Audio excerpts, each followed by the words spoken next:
ezali sous gouverner malamu a bengi batu ya FCC a FCC bango d'organiser cérémonie il y a prestation à serment il y a 3 juges wana parce que tout on dit que la cour constitutionnelle est à la vide parce que c'est la continuation de la gestion et de la gouvernance du pays bango siko balobi nini non biso to koya na biso mais balakisi que crise ezali et devant crise wana to bosana te que mokonzi mboka azali garant ya fonctionnement ya ba institution et tant azali garant akoki on dit que vide salama donc et bato na babosana ki que c'est le chef de l'État qui prend acte.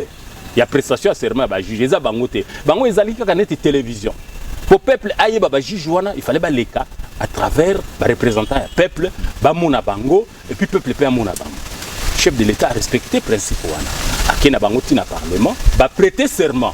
Chef de l'État à prendre acte ya prestation à serment na bango et permettre lelo que Congo mobimba ba yibi ba juge wana cour constitutionnelle vide longwe vide ezali sous-sauté et ça permettre que batunu so bayiba ke sikoyo sur le plan politique vide oyo bango ba balingaki ba créer et créer crise politique pona nini na événement munene bongo mokonzi ya mboka il faut qu'on respecte pe ba institution mokonzi ya mboka bengisi ba organiser cérémonie ya prestation ya serment wana premier ministre a été président de l'Assemblée a été président du Sénat a été absent.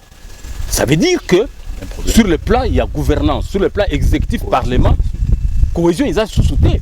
Donc la coalition tombe. Coalition est quoi? Alors, chef de l'État, Alingaki, Kokende Nabango, Mbango, enfin politicien. Alagisi Bango qui boza ba petit joueur. Bino Mongo Bolagisi peuple que coalition Nabiso et quoi Nango.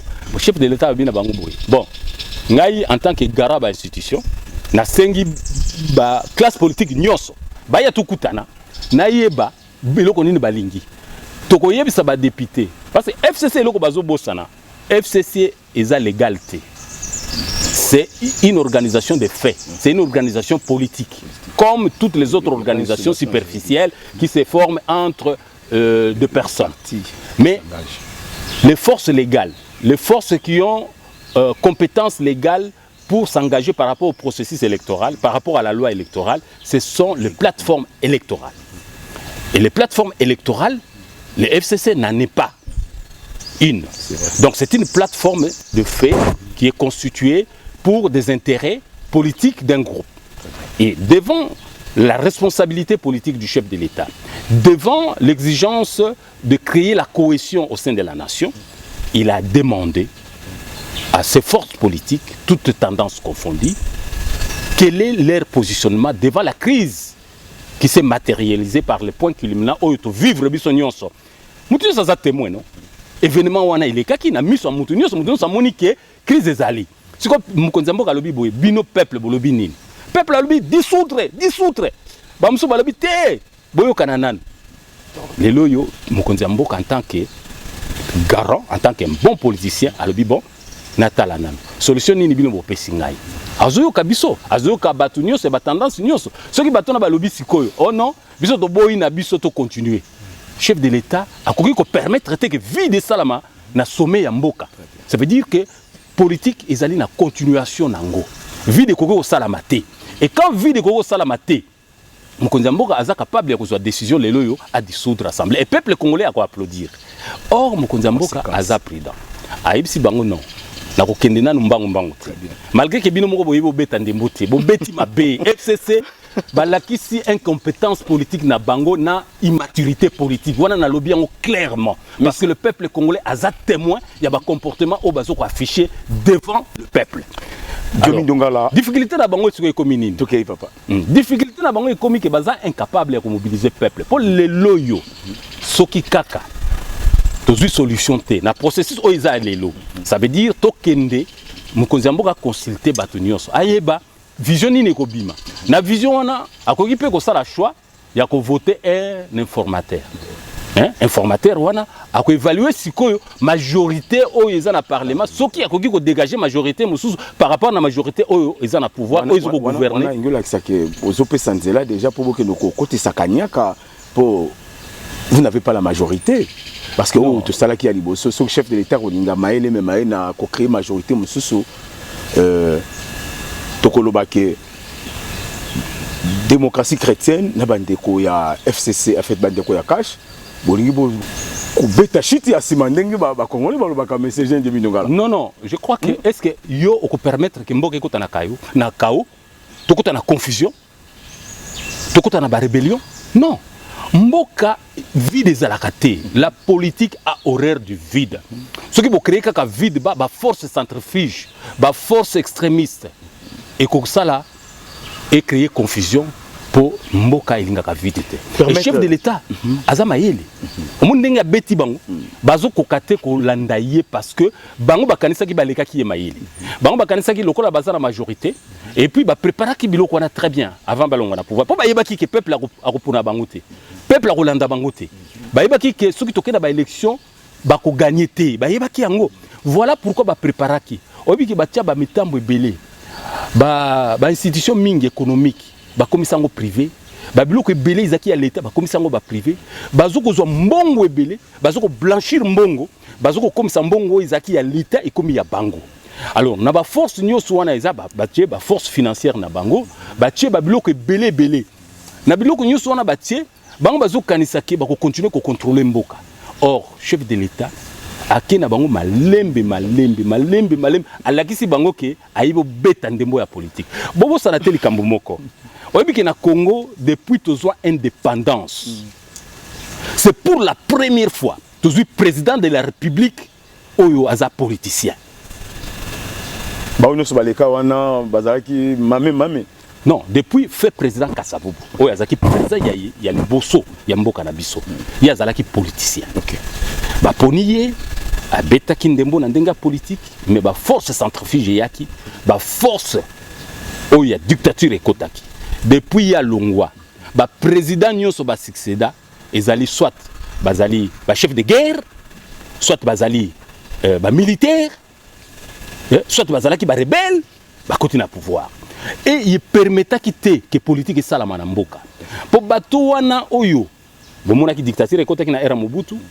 et que c'est soldé que a meki kokali soute puissance ya peuple leka ki makasi na puissance ya peuple wana to kokota na démocratie mais to koti na démocratie ba force centrifuge et mataki lisusu koleka et ko sala ba chef de guerre ba yiba zubo konzi ba gérer mboka na force ya militaire ba gérer mboka na répression politique ba gérer mboka na arbitraire mokonzi militaire muso ayikozwa yekutu asali pire koleka soko lobi ba bakangi yo soko lobi ba bomi yo soko lobi ba batio pembeni soko lingi ba corrompre yo soko lingi ba sombi yo bango bakanisa ki ba sombi bato nyonso ba mo batikala ki wana ba néantir bango mais lelo bazo kamwa ke tangu siko politicien akoti obozuka so bakangi ba politicien bozuka so ba créer mutuku mais na era Mobutu makambo eleki na Fayulu wa na maître Ngoy mais les bakanga ki bango mais mon président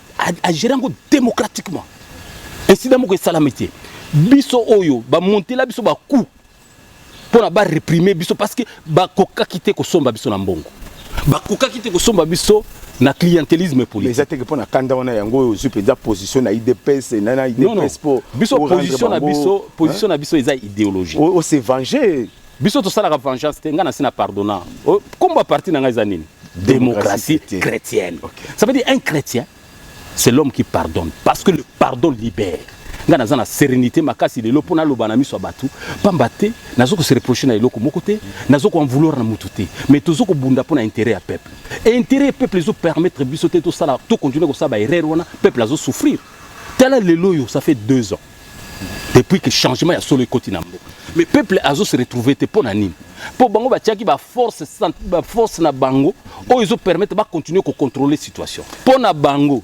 situation oyo ekoki ko échapper bango te mais ba kamwe ba koyi na mutambu lelo balagisi ke baza ba incompétent sur le plan politique sur le plan de gestion d'une coalition.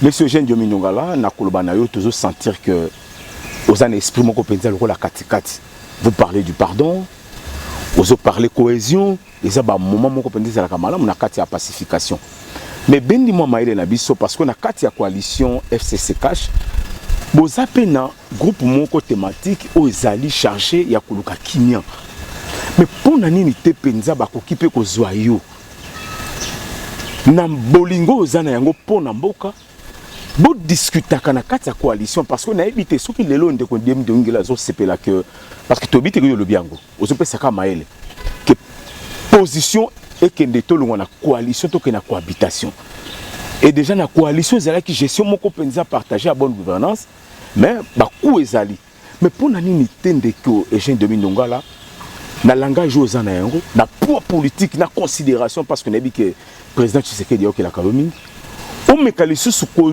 chali susu ata mai na kati ya verre kimia de manière que na FCC yo comme penza moko parce que nous sentir que oza pena na possibilité comme na FCC il y a ko discuter parce que le pardon yo lobby c'est un élément que les gens peut-être bazo découvrir pas na yoté mais pour poser biso un peu eloko wana na kati ya cadre de concertation moko ezalaka entre FCC cash pour que toi atteindre quand même na 2023 peut résultat président Zalamalam peuple peut à se retrouver na gestion na bino bozanango bozu depuis 2019 au moni même na position na biso tozwa ki na niveau ya démocratie chrétienne tozwa ko privilégier concertation très bien tozwa ko privilégier ko yokana biso tozwa parmi na kati ba institution hein oui na cadre ya politique générale pour biso tozwa na kati ya gestion ba institution OK ngai en tout cas parti nanga eza na kati ba institution parce que lisolo zo sepela wana ezala en dehors ya ba institution to na kati non lisolo tout d'abord basala kango en dehors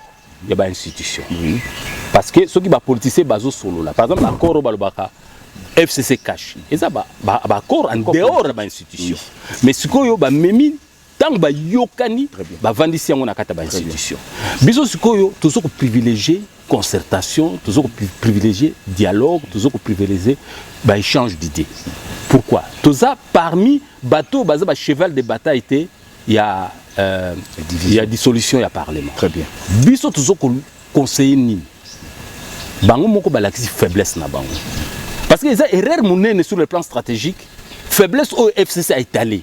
Nga en tout cas sur na kana bango, erreur na ko permettre ngo basala ngota. Bango baganisi que en bombant les biceps, ba comme force ou bien baza fort. Mais pouvoir les lois ils ont la présidence puis le parlement selon régime politique au biso toponi parce que kobo ça n'a pas pouvoir na bango te baza na pouvoir parce que baza na majorité oui mais pouvoir na bango dès lors que bandimaki coalition dès lors que bandimaki ko yokana pouvoir na bango eza souci ya bango te et comment qui pouvoir ya coalition parce que na coalition c'est le programme du chef de l'État, Oyo, chef de l'État, là qui est en par le peuple au suffrage universel, ne va quoi amender pour batambo samboka. Mais bango siko balingi basala ndenge nini que ba ignorer programme ya chef de l'État, ba ignorer récit ya chef de l'État, Oyo azana mandat devant le peuple pour bango balakisake, bango nde baza ba konjamboka, bango nde baza na mandat Oyo et il faut ba imposer. Non. Erreur de basali yangwana. C'est une erreur politique grave. Oh Izalaki qui chef de l'État en tant que bon joueur politique. A quoi ça bango?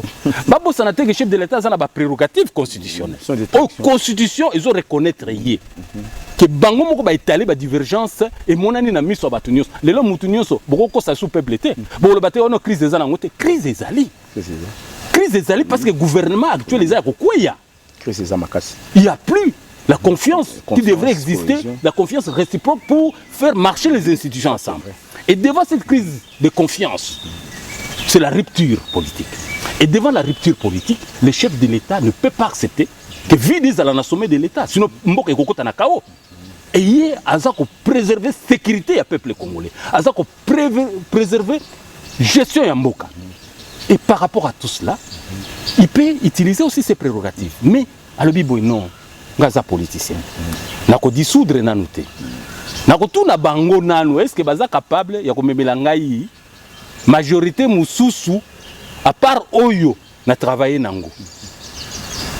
Nako entamé ba consultation, na yeba quelles sont ses forces. Na yeba pour nako panza ba alliance eza na kati ya FCC. Mais ba alliance c'est quoi ya ki bango mo bato ba panzi ba alliance. Oya bango na bango te parce que FCC eza lokola ba parti ebele ba FCC azo commettre kaka erreur moko bazo yeba te que donc déjà que na niveau na bino boyebi que bato ebele baza sous pembeni na Kabila te Mais c'est un fait politique. La politique est dynamique. Politique est jamais statique. Au cours de la politique, depuis 60, bato bazaki na Lumumba, bazaka na Lumumba, bato bazaki na Kasavu, bazaka na Kasavu. Non, butu lelo bazasu na Mobutu te. Donc politique est dynamique, suivant les intérêts des uns et des autres.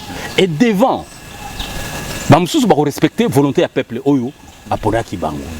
Bamsusu ba sala semblant bazoko respecter ba intérêt personnel na bango. Mais nyonso wana ezo sala ke gara ya ba situation nyonso wana eza mokonzi ya mboka. Yango na balobaka na la police, hein, c'est la cité. Logo c'est la science. On balobaka politique. Politique ezali science ezo permettre ya ko cimenter ba vivre ya bato belé et comment vision moko pona ko tambusa na mboka ensemble. Et là, le chef de l'État se trouve dans une position de force. Pourquoi? Parce que bango moko ba italé ba faiblesse na bango. Ba kanisa ki baza ba grand politicien. Mais lelo ba lagisi ke baza faible na gestion ya politique. Capacité na bango, toye bango devant mobilisation ya peuple. Tout tient entre parenthèses Eugène Diomindongala au bandi masolo pa IDP Scala. Au bandi na papa